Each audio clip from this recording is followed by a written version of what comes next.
a delight to be able to talk about and to live the new covenant which God has given us to us through Christ Jesus. I think we understand that in part.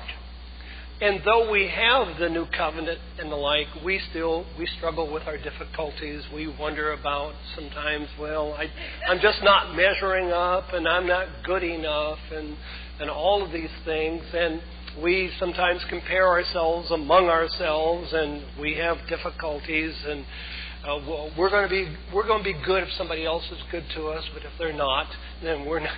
We struggle with how we should do things.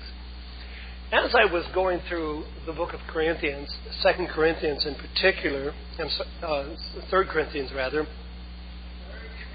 3 Corinthians, yeah. It's a book I wrote myself. I decided that Paul hadn't written enough to the Corinthians, so I thought I'd do 3 Corinthians. Wow, what a day. 2 Corinthians chapter 3, how about that? Does that sound better? It does.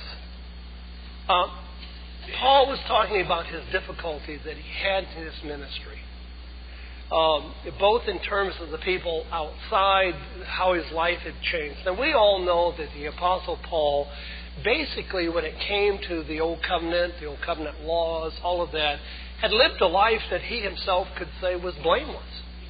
He felt very, very good about himself and what he was doing, and he felt good about his relationship with God.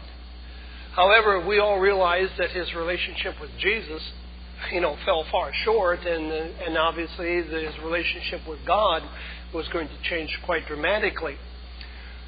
So he talks here about the struggles that he has, and he talks about his ministry of the new covenant. And I'd like to go through, because as I thought about this, I thought there's no better way to put this than the way the Apostle Paul puts it. Because there were people who were trying to raise themselves up, make themselves look better, and that's a struggle. And I know that we have the same kind of struggle from time to time, moving from the old to the new. We still have some remnants of old things that we kind of hold on to very dearly. And while they were very glorious in a way, there are things for us to learn. So what Paul says here, because there have been people who have been writing saying, well, we're doing this and we're doing this, and look at the great things that we're accomplishing. So we begin here in verse 1. He says, are we beginning to commend ourselves again, or do we need to be like some people? Letters of recommendation to you or from you. And Paul then says, you yourselves are our letter. To me, this is extremely an encouraging statement by the Apostle Paul. He says, look, if there's any commendation, I want you to look at the people whom God has given to me and what their lives are all about. I want you to look at New Covenant people and see that their lives reflect Jesus, that they are the salt and the light of the earth, that they are though they have their difficulties, as all of us have our difficulties, they do reflect. And I remember that because before I ever came out here, 18 years ago, someone called me and asked me for my credentials. Asked me, well, who are you anyway? And how can I know? I mean, they called me, and it's an honest question. And all I could say to them, you want to know something about me, then I'll give you numbers of sheep, of the members in my congregation. Call and ask them. Because if I have any commendation, it would be through Christ, through them working in their lives. Well, Paul could say very emphatically, and to me that's very, very encouraging.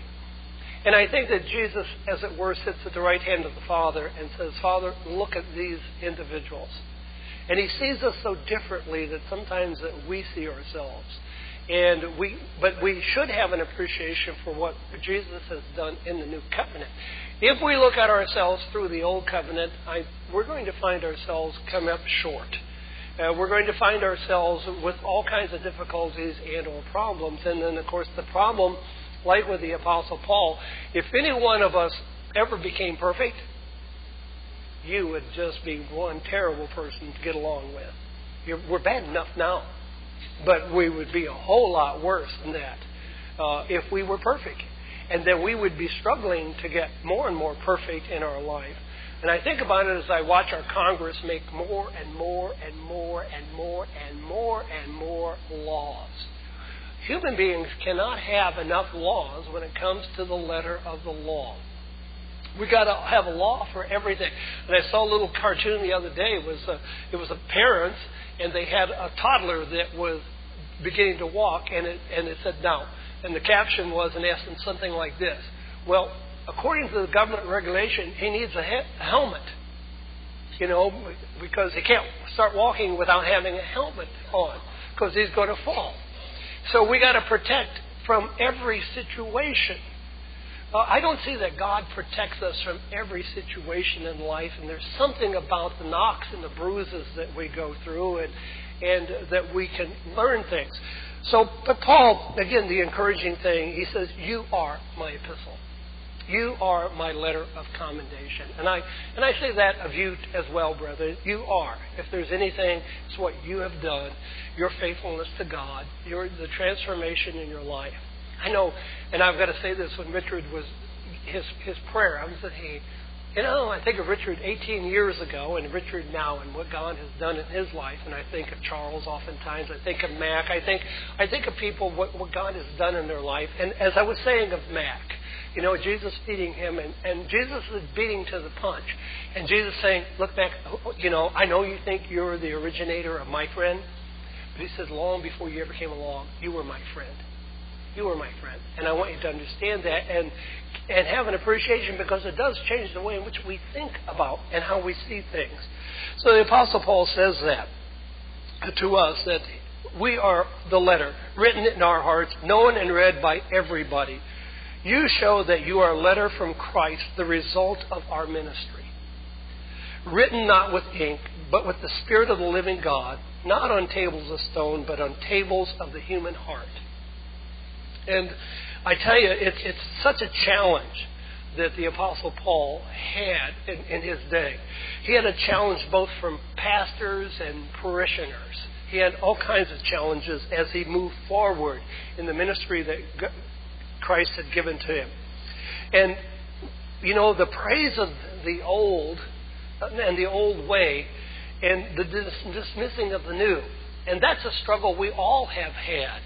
As we move from the old to the new, we've had that kind of struggle. There are things that we want to hold on to, things that we readily, we can do without that, but we want to hold on to some other things. So Paul, we find in verses 2 and 3, though, is defending his ministry. The ministry of the new covenant is defending it. His defense, though, begins with the members as an epistle from Christ. These are people who are changed. These are people who are disciples of the heart and realize it is a matter of the heart, not just a matter of the head. It is not just a matter of facts. It is a matter of the heart, God changing the heart in all of us. It is disciples who live by the Spirit of the living God, whose lives are directed by that. They are people who change their way of life and their way of living by the new covenant. So Paul tells them.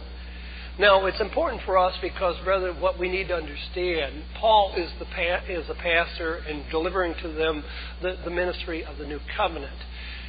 But we are also a ministry of all believers.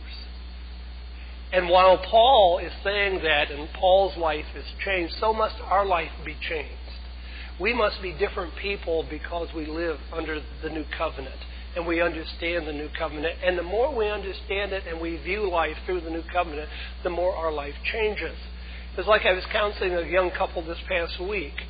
And they have a number of problems. But one of the issues they were talking about, and they call each other names. I mean, very bad names and all of that.